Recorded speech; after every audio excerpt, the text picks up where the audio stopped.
Mr. Will, Mr. Buck. I'm so excited to talk to you, man. Honestly, it's been selfishly, I love doing this podcast stuff because I get to talk to people that I haven't talked to in a long time. And then I get to hear about how awesome their life is. But I don't think I've seen your face since Boulder, in all honesty. It's been a long, long time.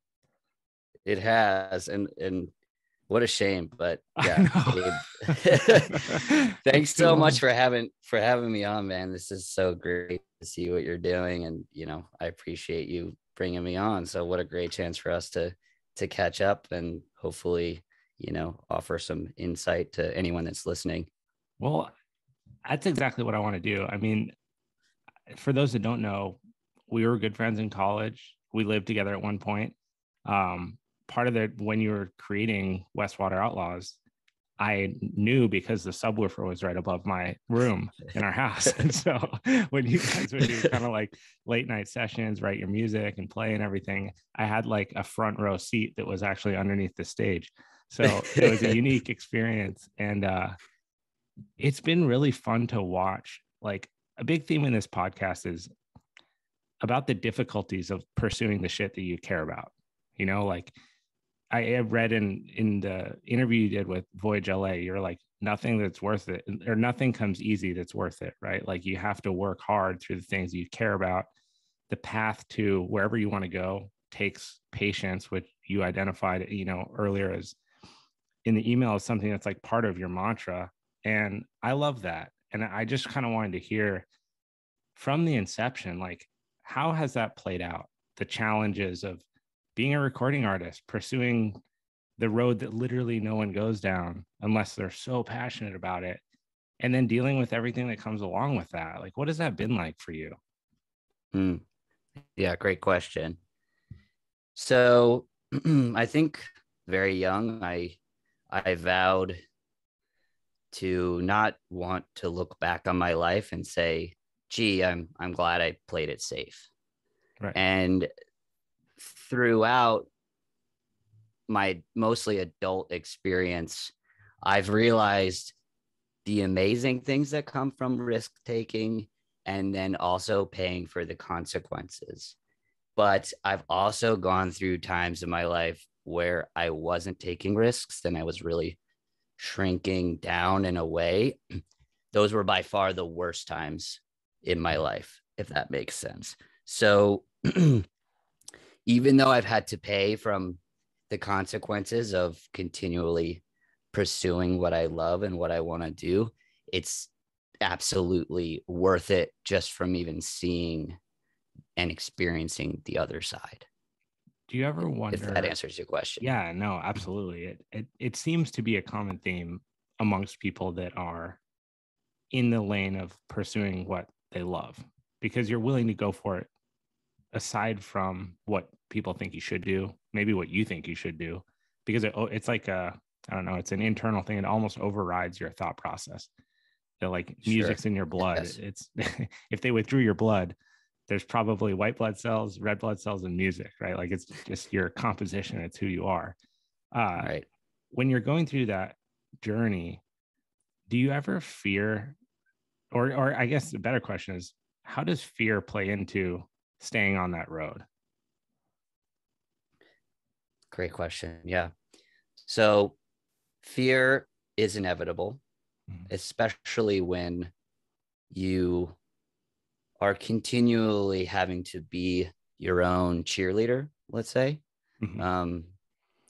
Especially when you begin on the path and no one really takes you seriously. No one really believes in you.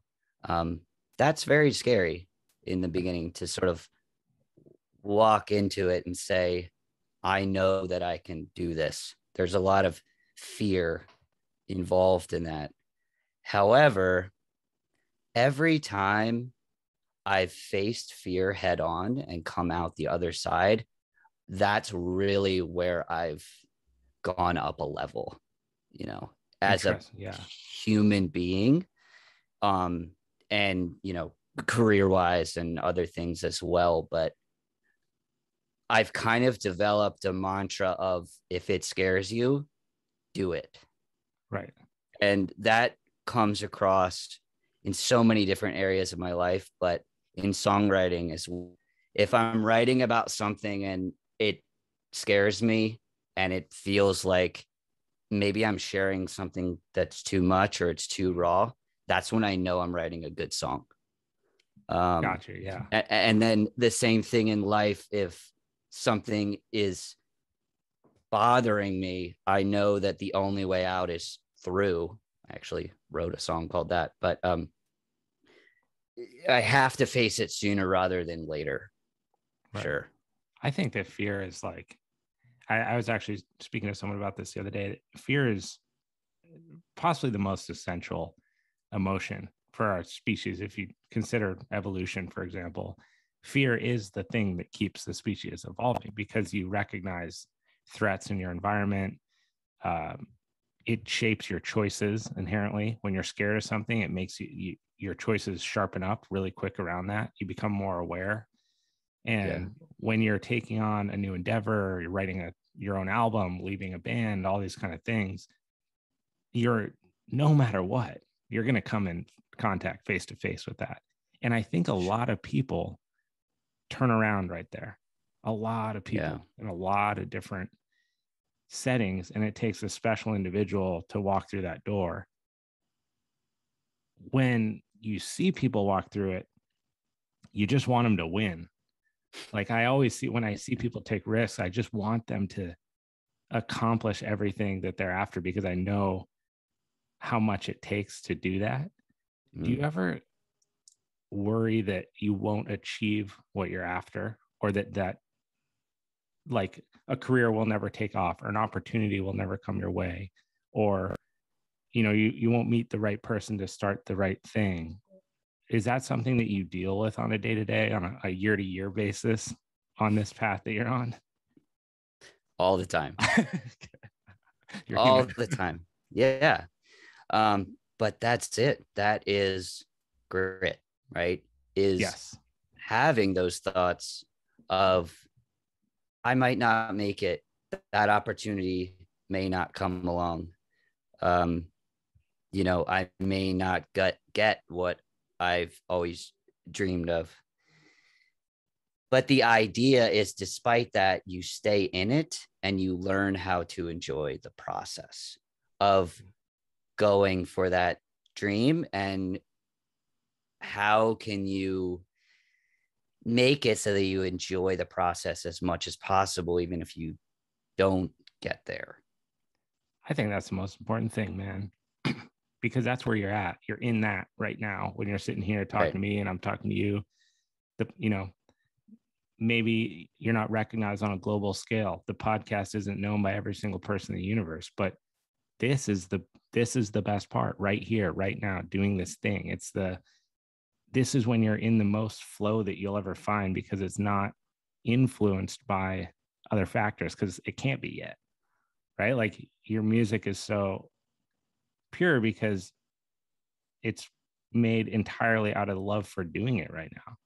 And that's not to say, by the way, that is not to discredit your successes already as an artist. Like, you're a very accomplished artist, one of the more talented people I know instrumentally in my life.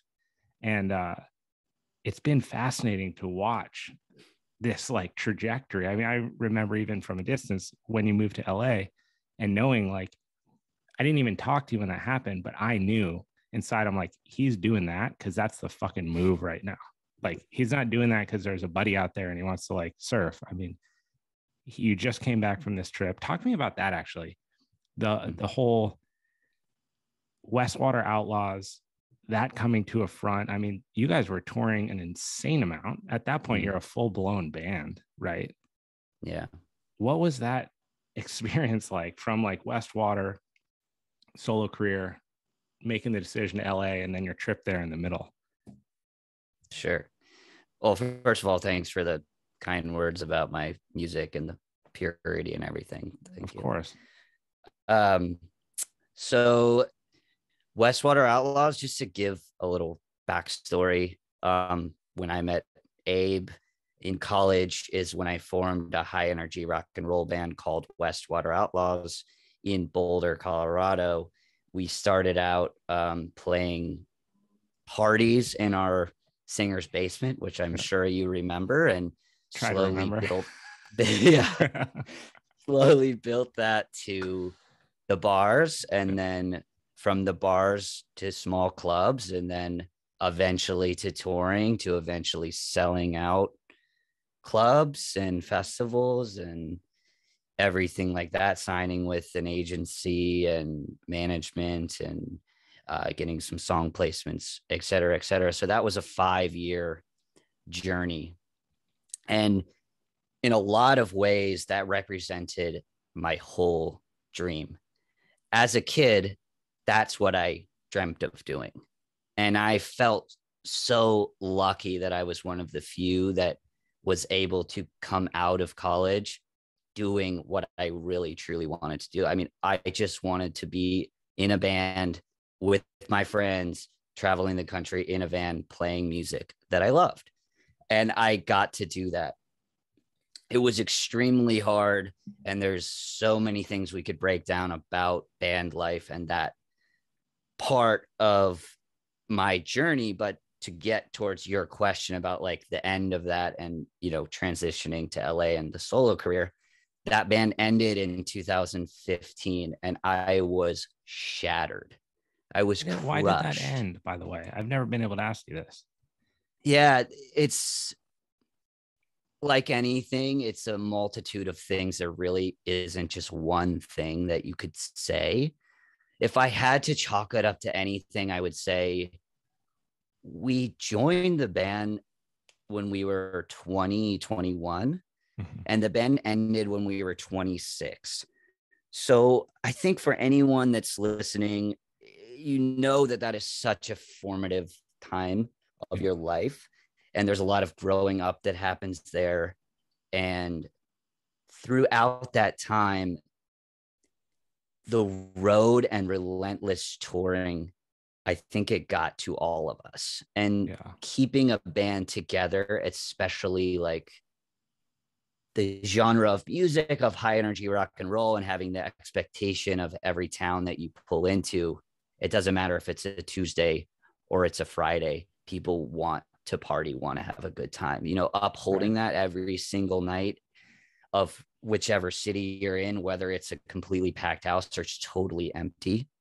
Yeah. And you combine that with a really tough lifestyle of, you know, we had no crew that traveled with us. We were sleeping on floors all the time, barely making any money. All of us had to work jobs when we got home, not sleeping very much, you know, driving overnight all the time. So I think it really got to the band.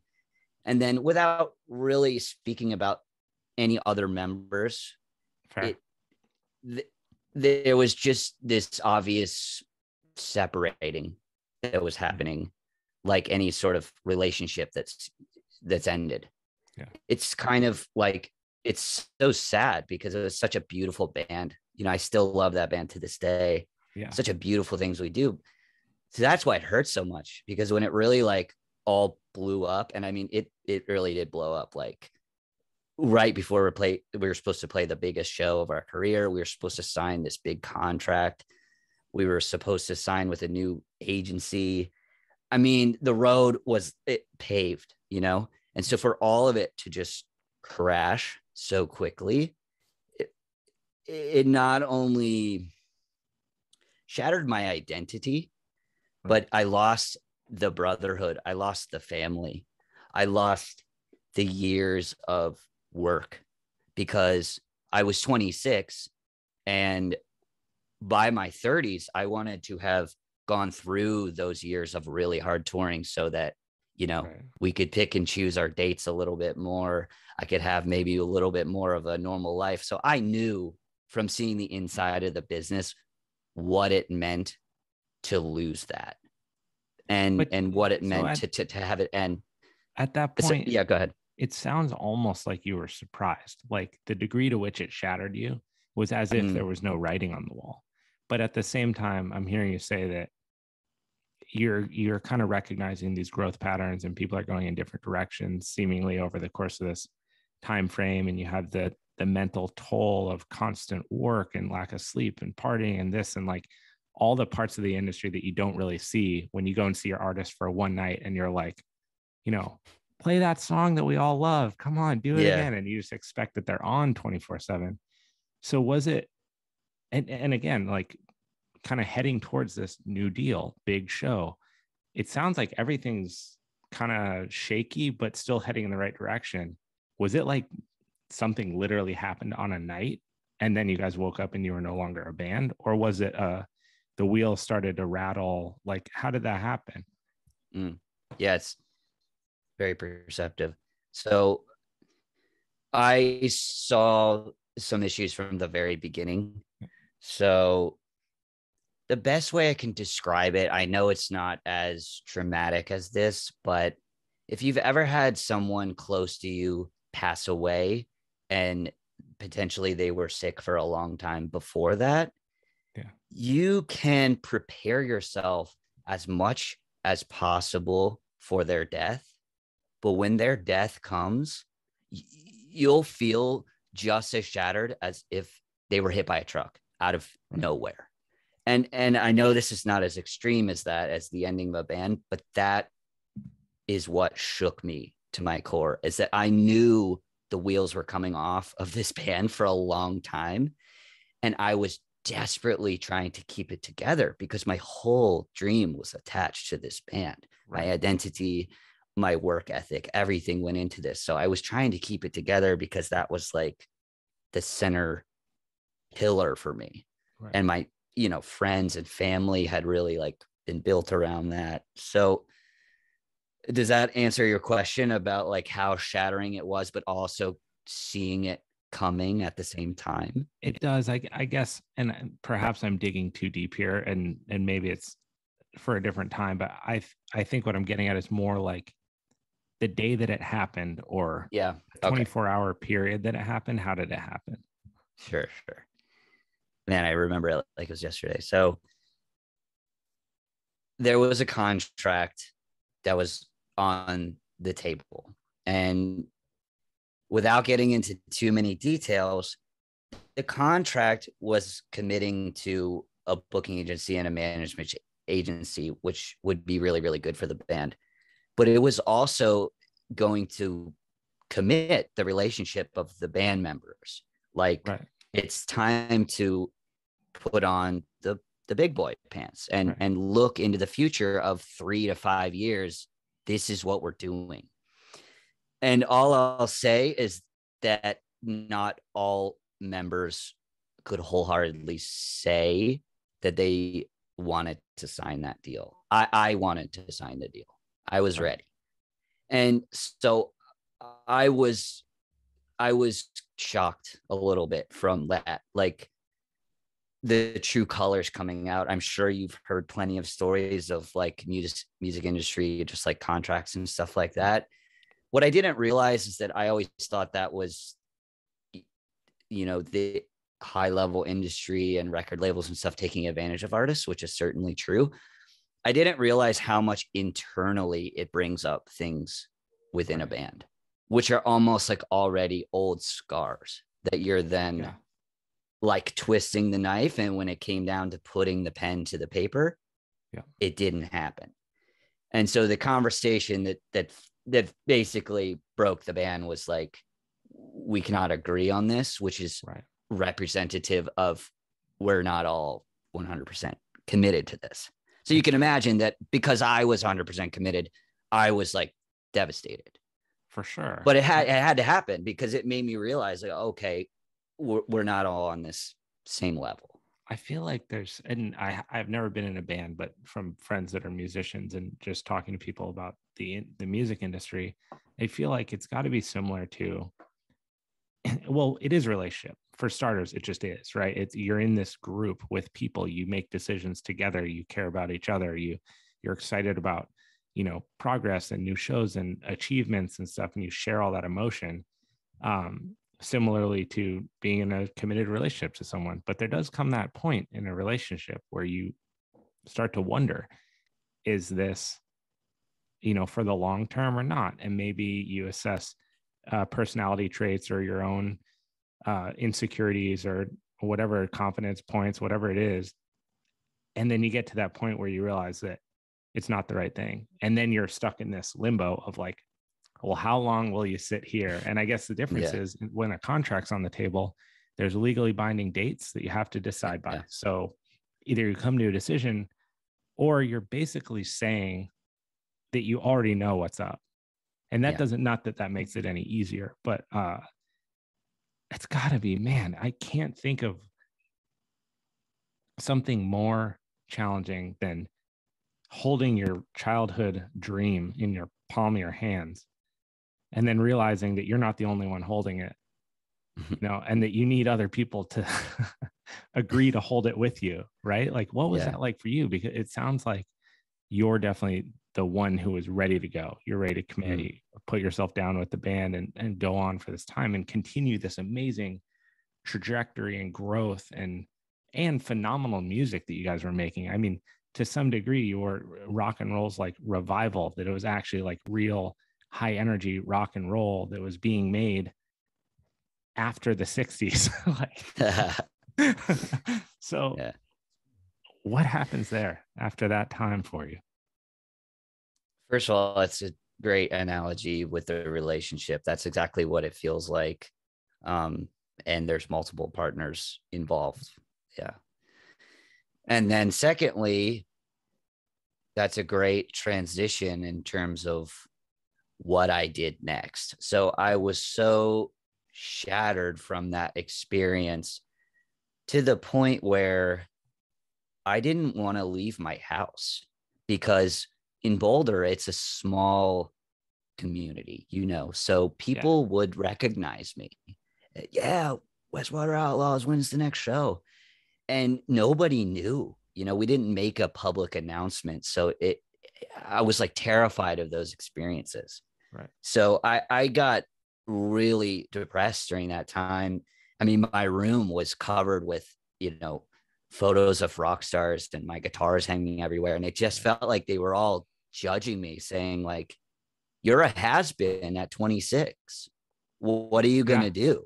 Right. And so I did the only thing that I thought I could, and that was go as far away as possible. So I sold almost all of my possessions besides the things that really meant something to me, which was, you know, guitars, keepsakes. I had one suitcase of clothes, some camping gear, and I basically packed up my truck and said goodbye to Boulder, which is a place that I loved. I'd lived there for 8 years. So that was hard, but it was just, there was too many ghosts there and I needed to have a new beginning.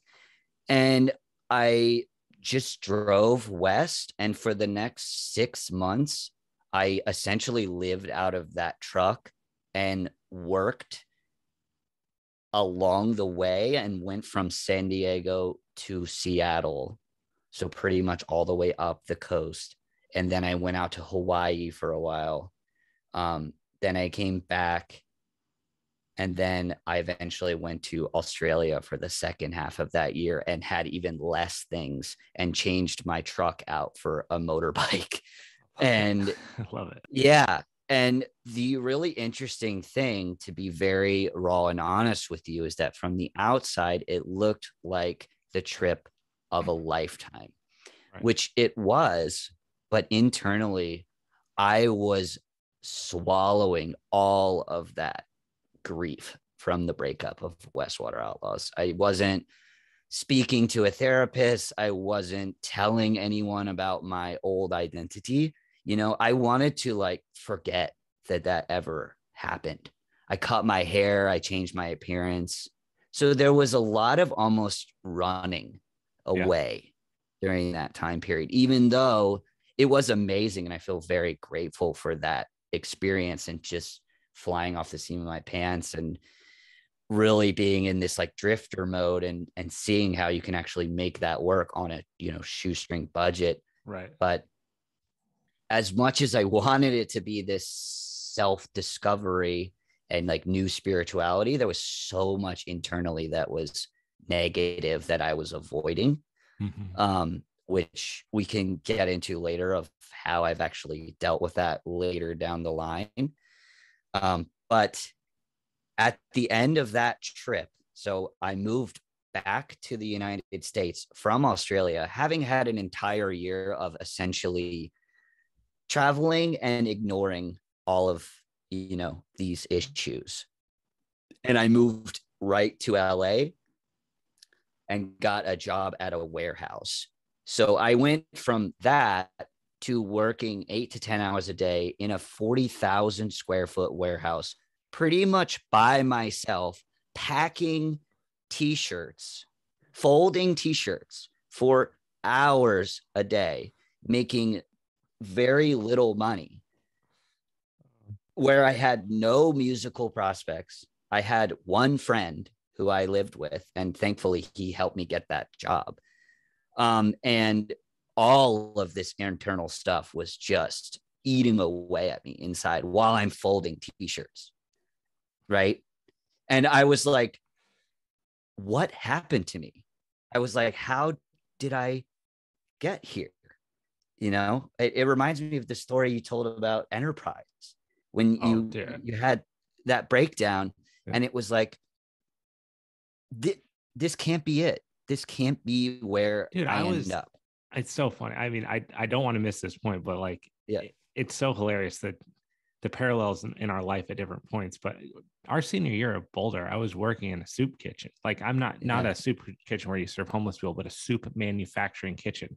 And I would literally, I'm not fucking you, I would stand on this line in a lab coat because it was the only job that I could have with our class schedule that year. And these soup cans would come down this line, and I'd put a lid on the soup can and watch it go by. I'd put a lid on the soup can, watch, and then I'd tape the box. And, on a good day, I was able to use the forklift to put the boxes up in the storage.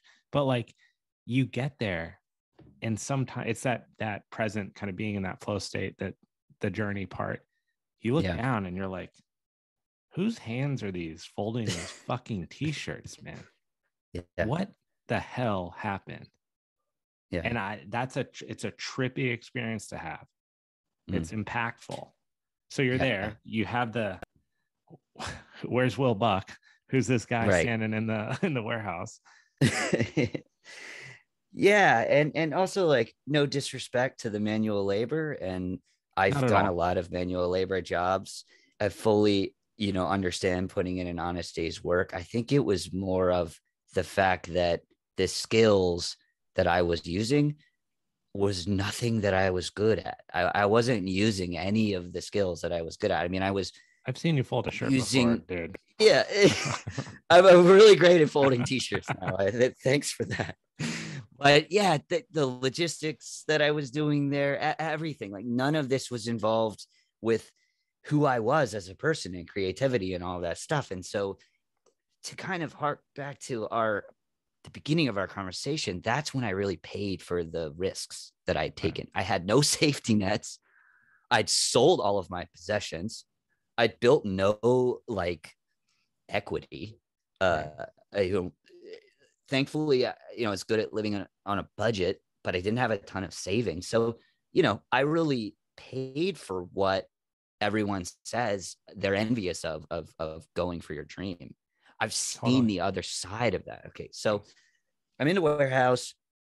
I made it a year in that job because part of it was, once again, trying to be someone else. I was trying to live a totally different life and see if I, other than music, because from 5 years old on, that's all I ever wanted to do was music. And because it ended so rough, I felt like I need to see if I can do something else. And there was opportunity at this job. I was one of only 4 employees, and it could have turned into, a much bigger position, et cetera, et cetera.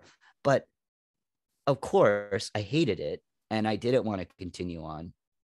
So I've had several points in my life when the consequences of not doing the thing are higher than doing the thing and failing.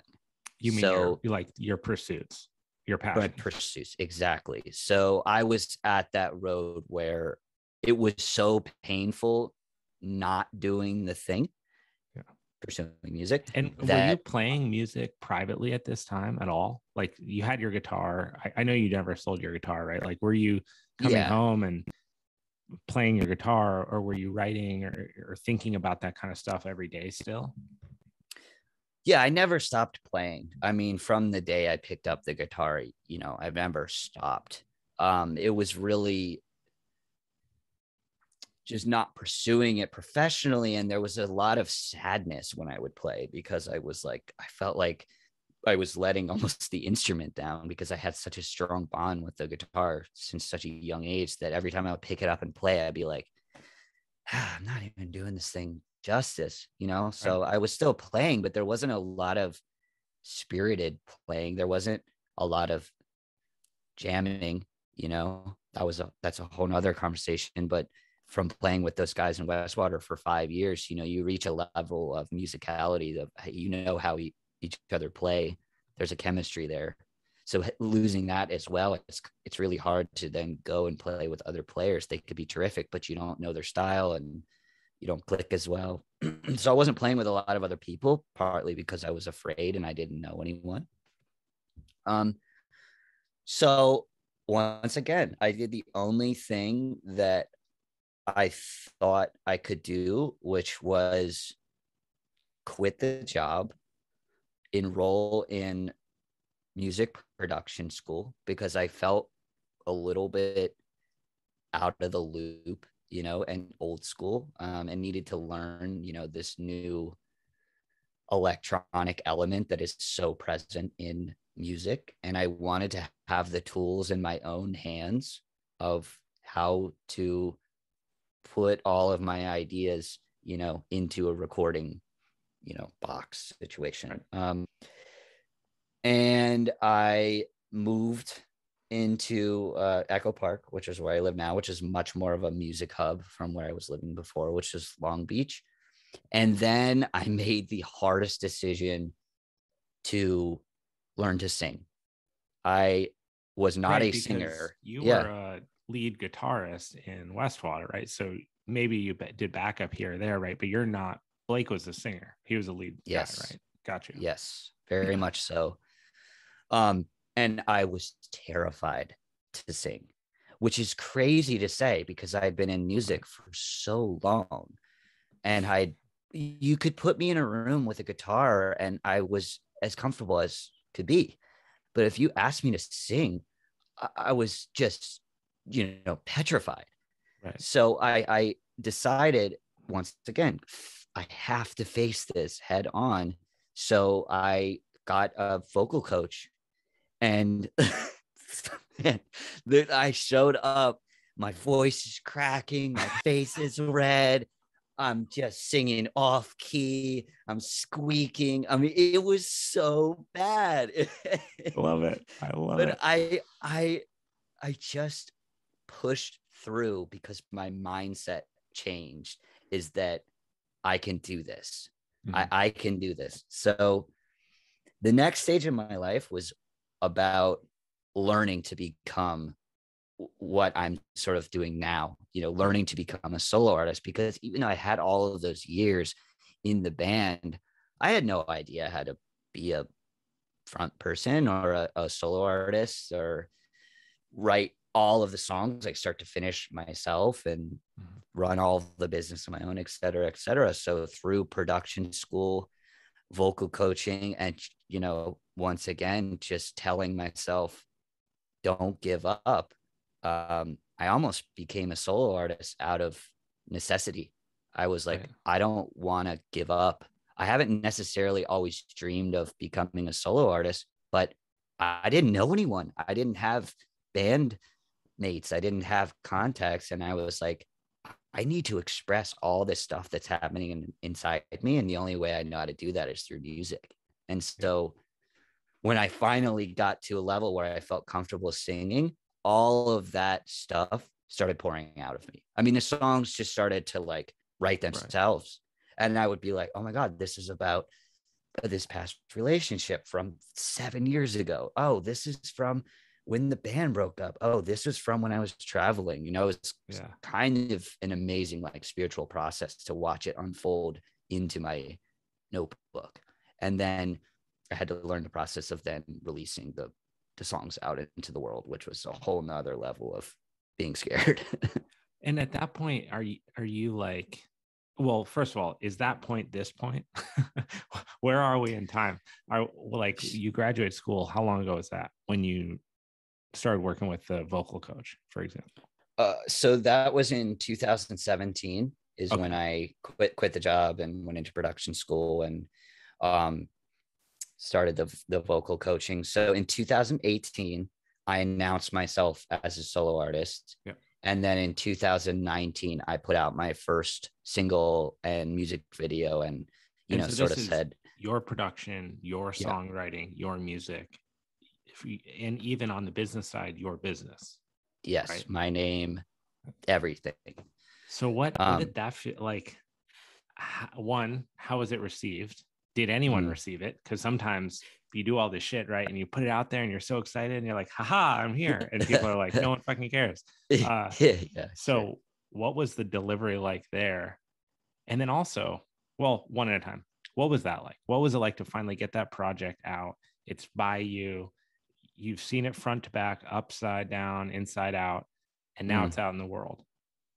yeah, that was a very scary and vulnerable process because I had developed this identity for so many years as the guitarist of Westwater Outlaws to then step in the spotlight and say, I'm Will Buck. There's nothing to hide behind at that point. This is my production. This is my songwriting. This is everything. So there's no excuses there. So when you put it out, every single piece of criticism that comes your way feels personal. Yeah. So Yeah. that was something that I had to learn, just trial by fire. I Yeah. just had to put it out there. Luckily, though, like I said, the pain of not doing it was so much worse than the pain of Yeah. actually doing it. And then all the criticism that came my way, it got easier to deal with that. And Right. of course, it didn't blow up, right off the bat at all. I mean, people were definitely interested. Um, but I realized, you have to build a brand new fan base. You are starting over at the age of 29, 30. It's so And I true. and I and I knew that because I built a band from scratch before. So Right. that was one of the big things holding me back is I knew how many years it takes. So starting over, even though I'd had all of those years of experience, I knew there's really no way around those first however many years to build a project. Um, and so I knew once I committed that I was going to have to do that. So I kind of just put my head down and was like, this is going to start really small. You have to reset your expectations. Um, don't level your success based on your previous success because this is a totally different thing. And that is easier said than done. That took me a while to learn. Yeah. I, you're my people, man. I mean, I love this shit. I could talk to people about this all day long because this is the part that you don't see when you're scrolling through social media or you're seeing a billboard or you're seeing something. Like you just don't get a piece of how long shit takes to make happen. It's hard. It takes a lot of work and it takes a lot of overcoming your own doubts, way more than other people's. People are going to always tell you your shit sucks. It's just that's part of being an entrepreneur, an artist, whatever. There's going to be critics and they're going to chirp 24/7 for the rest of your life. But the Yeah. hard part is hearing your own self question whether or not you're in the right path. When you put a ton of effort into something and it's out there, you have to remind yourself timeline for things is long. It takes a long time for stuff to get off the ground. Yeah. No one is an overnight success. It just seems that way because of what you're fed. You see people's Yeah. end. I say this all the time in here, but like in social media, on the internet, everything, you're always seeing the best version or the end product of what someone's doing. You don't get to see how many times they had to work through failure. They had to Mm. overcome doubt, overcome not even like a lack of self-confidence, because it's so many levels deeper than just like, I don't know if the world's going to like my project. It's not that. It's Yeah. much, much deeper. And it's vulnerable when you put your name behind what you're doing. You put your name out there. Now it's you. You're not working for a company that makes a shitty product. When people don't like it, you're like, call the customer service line halfway across the world. It's you. Everything about it's you. And that's crazy. But those people, you're the best people. You're the most exciting to be around because you get it, and you're not compromised by all the shit along the way, you know. And I'm always pulling, like, it fucks me up when I think about people like you, where I know the level of talent that you have is insane. I've, with my eyes, seen you play guitar, and all I could think of was Stevie Ray Vaughan. Like, I can't think of somewhere in between there. The skill set is very similar. You're not playing an instrument. It's like you are the instrument. It's just the way that someone expresses, a skateboard underneath a talented skateboarder is an expression of their movement, right? It just sticks to them in a different way. But if you touch a skateboard, you know how difficult that is. When you watch a talented musician play or sing, it fucks you up because you're seeing someone. I remember I saw Santana playing at Woodstock, and they had this video of him, and it just looked like his arm was also a guitar that made beautiful noise. It was like a trip. And it's really inspiring to hear stories like this of you gunning through it, man. The grit, like you're just on it. And at this point, I have to know, like, when you look at Westwater, that, let's say right before you sign that contract and things fall apart, on the front side of the question, would you consider that like fame? Like, did that feel like what people might perceive as fame? And I guess that more is like a yes or no question, because I want to ask one after that. It was a taste. I don't think it was like the full thing on a small town level. Yes, but not on like, a huge global or even national scale. Yeah. Does that feeling mean anything to you? Did it make you want more of the poison? Do you feel yourself now comparing where you are as a solo artist to heights that you reached with Westwater? Or like, how does those two worlds play into each other, and your motivation and drive, and kind of like your compass of where you are and where you want to go? Sure. Well, first of all, I have to say thank you again. Of course, man. It's all from the heart. You're also my people, and thank you so much for the kind words about my playing and being inspiring and everything. Of course, man. So about the fame, no, I don't really care about that. That is not my driving force. It was nice to be recognized, and to have people admire you, but that's never why I did it. That's like extra validation that kind of comes along with it. There's also a level of anxiety that comes with that, is that you kind of need to uphold that image, I guess you could say. And then in terms of measuring my success currently versus Westwater, I've had to do some like deep level internal work to not do that, because I was doing that so much that I was like making unnecessary walls for myself, because I was so wrapped up in the idea of, well, I used to sell out 600-person clubs, and only 50 people came to this show, right? And I put in so much work, right? But the thing is, it's not fair to compare that, because we were selling out 600-person clubs after years of work, and there was 4 guys as opposed to 1, and we were 21, where everybody wants to go out 4 nights a week. and Right. it's a smaller town where there's way less competition. There's so many factors that you cannot even Right. compare them. So yeah, a lot of from 2019 up to now has been about undoing that internal pressure of measuring, success. But at the same time, I know it's possible because I've experienced it before, from building something from literally the ground up. I know that without any real, outside opportunities, it can be done. So that gave me grit, but it also simultaneously gave me a measuring stick that I don't really want to use, if that makes sense.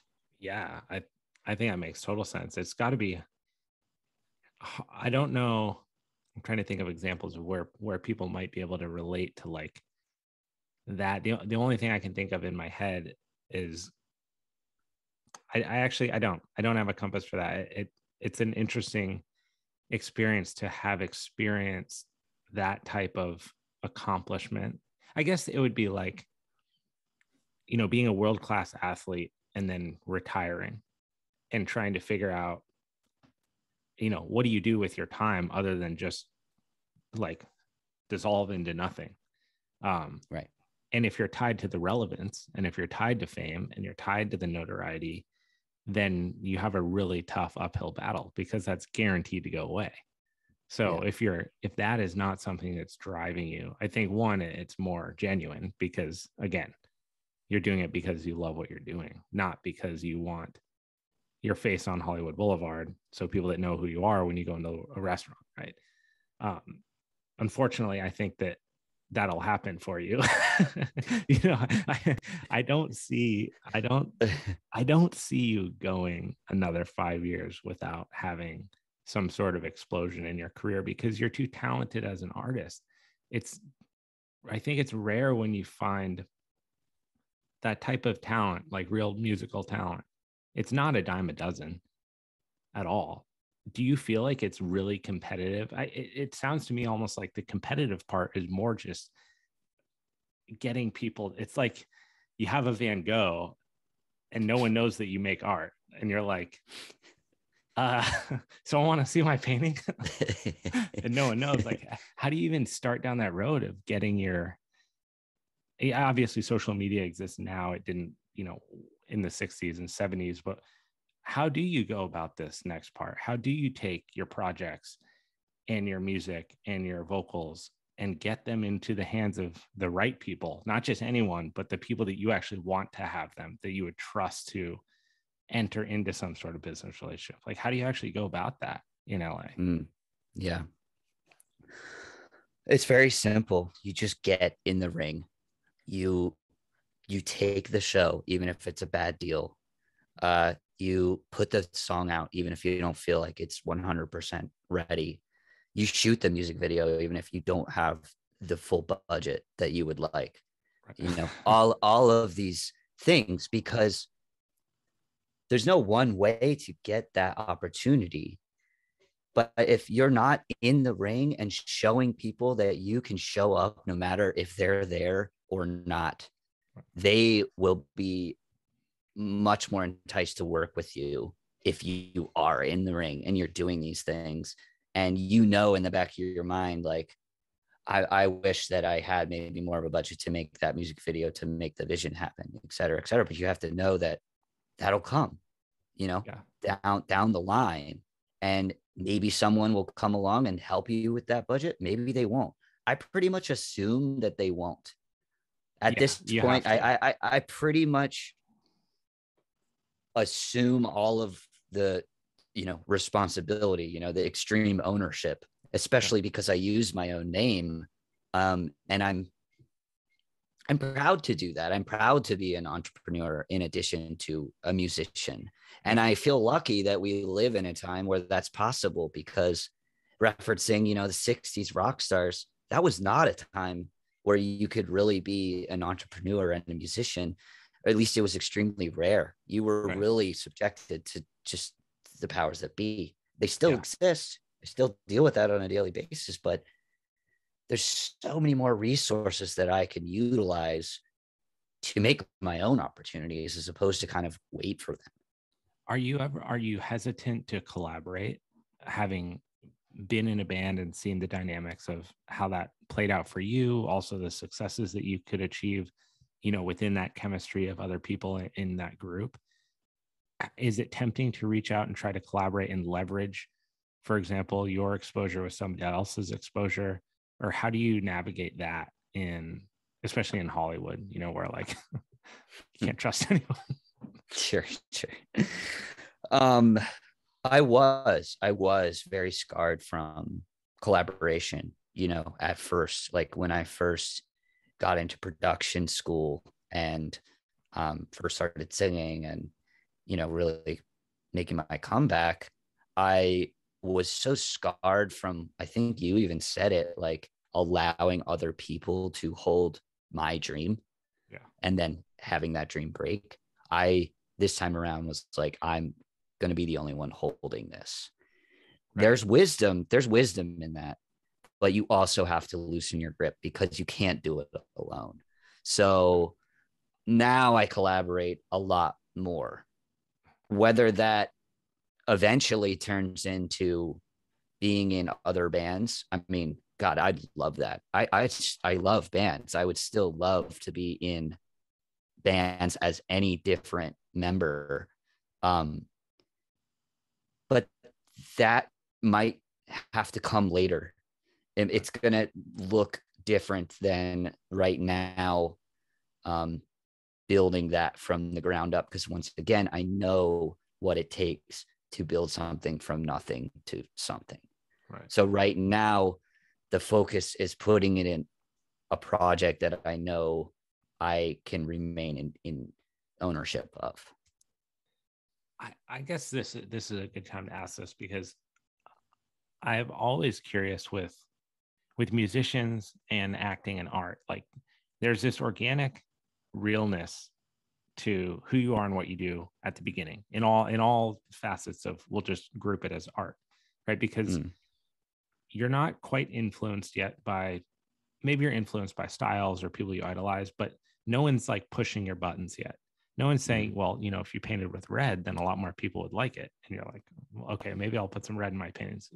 I usually just paint in black or whatever it is. You start to hear those voices. It starts to change you a little bit. And then someone comes along and says, hey, if you paint in purple, I'll pay you. And you're like, whoa, okay, no one, that's new. All right, I guess I could do that. So how do you stay true to you and your music, Will Buck's music, that is your life experience, the sadness and anger and happiness from all of this time as a musician?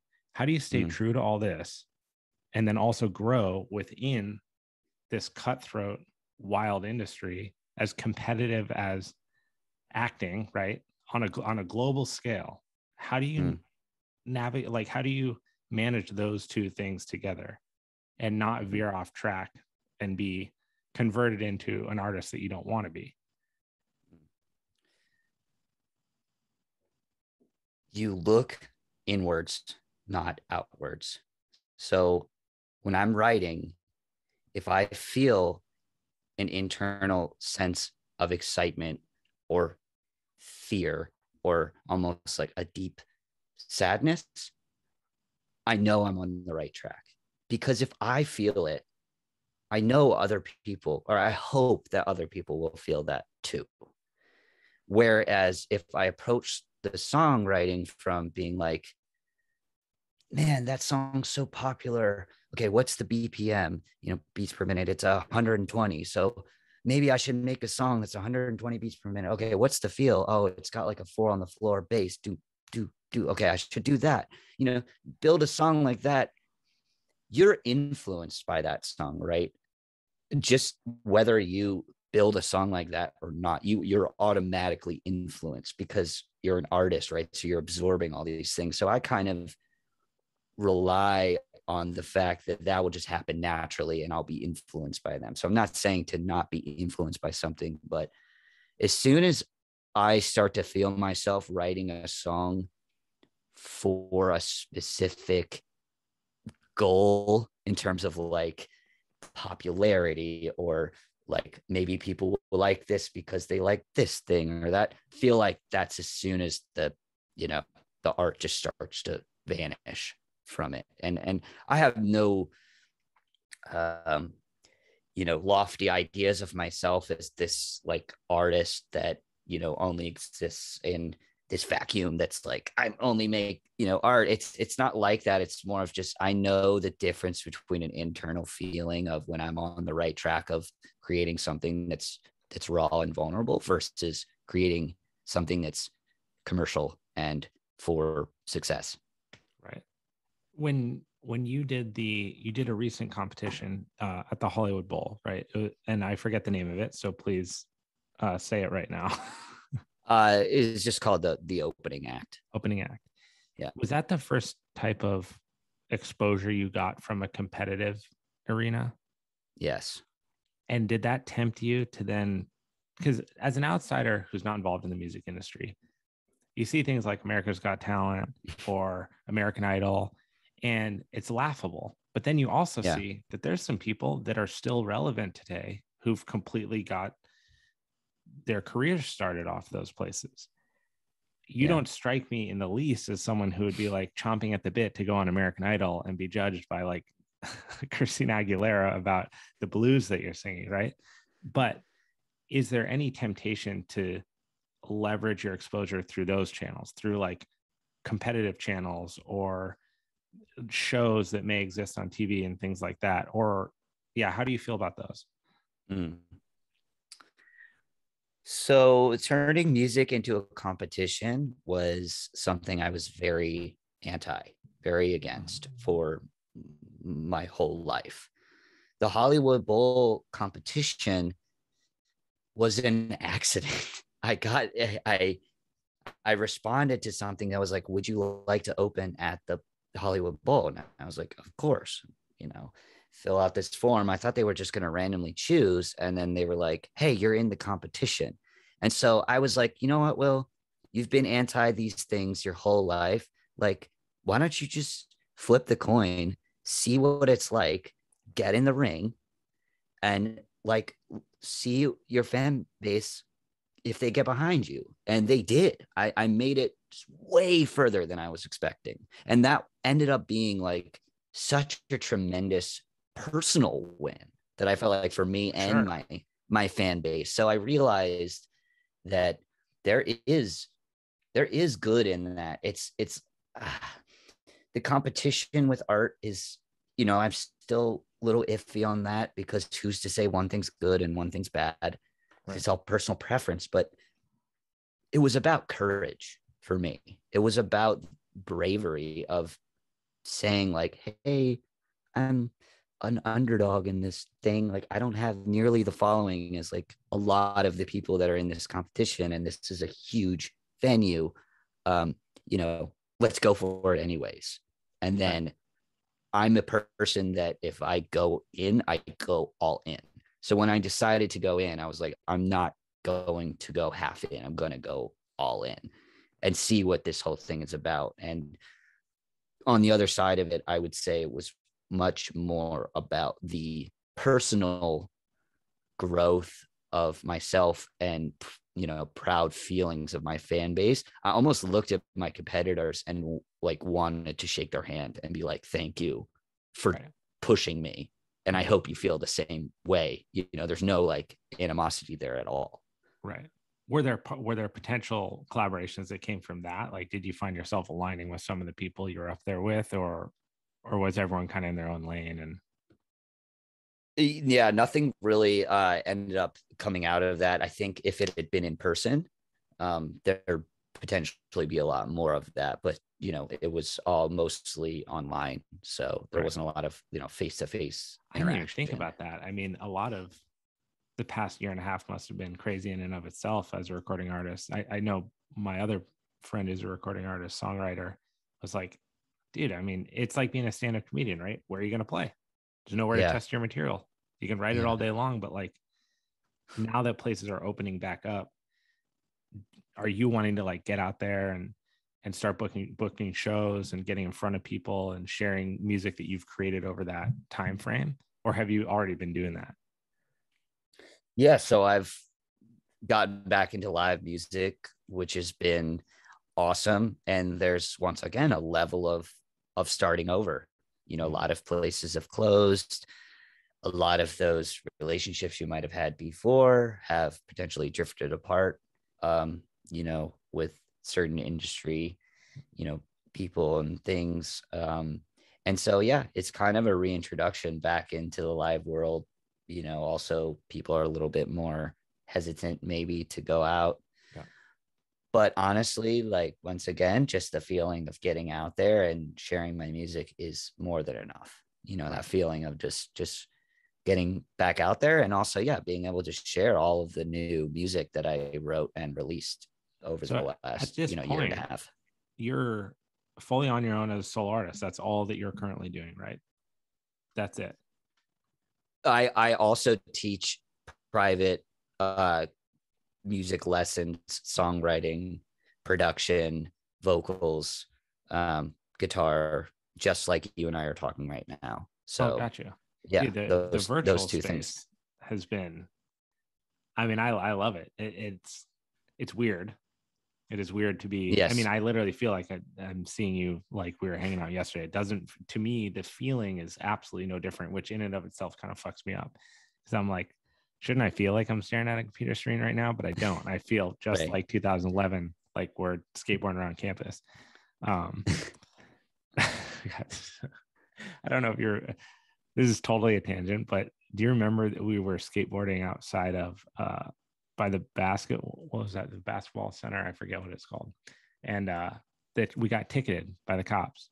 Yes, I do. And I lied to them and told them we were from Broomfield.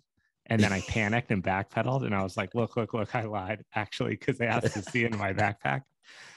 They're like, what do you mean? And I was like, look, I got to come clean. We're students on campus. Because if he looked through my backpack, he was going to find my student ID and be like, you're not from Broomfield, dude. You got a student ID. Oh my God. Yes, yeah, I do remember I lied to a cop and then told the cop the truth within like 30 the intensity seconds. of like reversing your story was so classic. Yeah, it was like, no, I'm coming clean on this whole thing. I think the guy almost felt bad. He was like, it's okay. Like, well, there was like a new cop and a vet cop, and the new cop wanted to like handle it, remember? And then the other cop was like, dude, chill. Like, okay, they're skateboarding. Yeah. We got better stuff to do. That was so funny. So many good memories from Boulder. I know. It's a trip. It's crazy to me that was a decade ago. I think about that all the time. I mean, blink of an eye, and here we are, fast forwarded, another 10 years. It's so crazy that you went on this like find yourself trip and you ended up in Australia, because in 2017 I was going through this wacky relationship. It was super toxic, and I just hit this point where like, and I don't know what it is psychologically in all of our heads, that like when shit really gets bad, it's like, fuck it, I'm selling all my shit and I'm going across the world. It's like a thing. I mean, I did the same thing. I put my job on pause. I worked it so that I could come back and still have a job. It wasn't like a full vagabond, but grabbed a backpack, put enough things in there, and bought a round trip ticket to Bali for 3.5 weeks. But I just went. Like, I didn't book any hotels there, or I didn't even know. I had barely looked at a map of like what to do. And there's something real freeing about doing that. And you end up just kind of sitting there with yourself, which is what you haven't been able to do when all the chaos is going on, because you're too occupied by other shit. And you end up sitting there like, and I just remember I was sitting in Bali, and I was just like, dude, you're a good dude. Like, you're a good person, and everything's fine. And it was in that moment I was like, it felt like I don't know, it felt like someone pulled a weight that was a weight vest like off of me, that I was just, it was like keeping all my breathing in, and it was like a big like, wow, okay, cool. And then everything was just fucking chill, man. And it was like the best experience of my life. It was life changing in so many different ways. And you end up just, like you said, it's like just from the hip, someone's like, hey, do you want to come and check this out? And you're like, yeah, because I'm just on planet Earth and I have no plans. So I'll go with you. Oh, cool. All you have is the back of a scooter. Let's roll. It sounds like that was equally pivotal for you. Mm-hmm. Yes. Yeah, I think that, like you were describing, when you are just totally open, um, and you see the universe as working for you, all of a sudden it starts to just hand you things. And because you're open, you can say yes to them. And then you say yes to this one thing. And then that leads you to another thing and to another thing and to another thing. And it's very rare that people do that in their lives because they don't have the opportunity. Um, and I just wanted to see how far I could take that. And that stuck with me. That idea of opening yourself up, surrendering, because I'd been so shattered, my identity had been so destroyed that I was like, I want to be nobody. I want to just Right. be this kind of like existing amoeba that can float around and do all these different things, and to just see what that feels like, to just completely detach yourself of your past and your future and put it all on hold and have no story really attached to anything. It's pretty unbelievable, like the things that can just come your way. Yeah. And I think that to take that into a much more, disciplined life, and see if I can also open myself up for opportunities and sort of allow things to come to me in terms of instead of just trying to hammer my own way towards Totally. Yeah. Sometimes you take that big exhale, back step, and you don't lose your drive, like your internal drive or that sense of work ethic and grit that you mentioned earlier. But you take your hands off the handlebars a little bit and kind of ghost ride the thing, and some special things happen there, man. Yeah. It's really inspiring. It's good to hear that you're in such an awesome place. I mean, we could recite a trillion different stories of people that have had peaks and valleys and came back and hit a hell of a peak. There's it happens all the time. And it sounds like your mindset and just kind of who you are right now, that's the right guy for doing what you're trying to do. Like you kind of have to go through this part where you get all fucked up and you're broken down and bad things happen, and gives you the pieces to build the songs that you want to build and tell the story that resonates with people, because that's the shit everyone's going through, the shitty shit. Not that many beautiful songs are about wonderful times. A lot of them are about tough times or emotionally distressful situations or things that they hit you here and you kind of walk out and you're like, holy shit, that one song was just like, I feel that. You feel it because it's happening to you. It's real. It's what's going on. And I'm really excited to see where you continue to take this, man. Thanks, Abe. Thank you so much. I want to be, super respectful of your time and give you an opportunity to, like, where can people find you? What's your cell phone number? How can they show up at your house? Give them the whole shebang so that they can discover you, they can hear your talents and follow you along. Yeah, sure. So I'm Will Buck, and on all social media platforms, I'm Will S. Buck. So on Instagram, Facebook, TikTok, everything, it's Will S. Buck. My website is also willsbuck.com. And then if you want to stream any of my music on Spotify or YouTube, Apple Music, anywhere where you stream music, you just search Will Buck. It'll be a black and white picture of me. And I'd be very grateful if you did stream my music and enjoyed it, add it to a playlist, show it to a couple friends. All of that stuff actually goes a really, really long way. So, and you got merch, yeah. And the merch is good. Yes, it's actually like yes. clothing that you would wear. It's not like shitty band stuff that sucks. It's actually good merch. Thank you. Yeah. So I've really, I've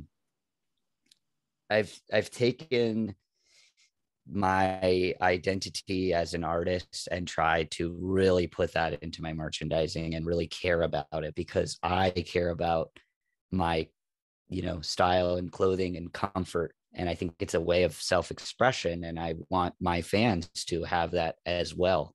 So there is a lot of tender love and care that goes into that merchandising. It's not just slapping a logo onto an uncomfortable t-shirt. I'm really like sourcing this stuff that I know the ethics are right there in terms of the way that the garments are made. And I like very minimal branding. Comfort is, I utmost importance to me. And then also just generally the fit and the style. So if you want to check out my merch, you can see that on Instagram. I have a store at Will S. Buck, and then also on my website, willsbuck.com. There's a merch tab in there, and you can just order it right from there. Do they come? Oh, folded? They are folded to a TA. They're in a nice clean bag with a nice little sticker on there. I mean, love and care. A year of packaging garments. I got pretty good at the merch packaging. I love it. Yeah. Well, dude, thank you so much for taking the time, man. We're going to have to do this again. It's a pleasure just to talk to you again. I think that's, again, selfishly, always one of the reasons I love doing this. But I really appreciate you coming on and telling your story. Go listen to him. Will S. Buck, everybody.